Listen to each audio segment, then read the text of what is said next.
Dieses komisch geformte Kissen hat mein Schnarchen gestoppt und meinen Nackenschmerzen endlich ein Ende gemacht. Ich bin jeden Morgen mit steifem Nacken aufgewacht und mein Partner meinte, ich würde nachts schnarchen wie verrückt. Ich habe alles ausprobiert. Memory Foam, Daunen, sogar Handtücher zum Rollen. Nichts hat wirklich geholfen. Entweder zu hart, zu weich, zu hoch oder einfach unbequem.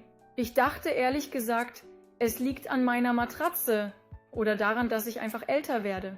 Aber das eigentliche Problem war mein Kissen. Es hat meinen Nacken jede Nacht falsch ausgerichtet. Dann habe ich das Dream Sleep Set Kissen entdeckt. Ja, es sieht komisch aus, aber es wurde in Deutschland entwickelt, um deinen Nacken exakt auszurichten. Ganz egal, wie du schläfst. Seitdem schlafe ich durch. Kein Schnarchen mehr, keine Schmerzen am Morgen. Es ist, als hätte ich nachts meinen eigenen Chiropraktiker. Wenn du schon alles ausprobiert hast, aber immer noch mit Schmerzen oder Schnarchen aufwachst, dann ist das hier dein nächster Versuch. Klick unten, lies die ganze Story und finde raus, warum das Kissen gerade in Deutschland viral geht.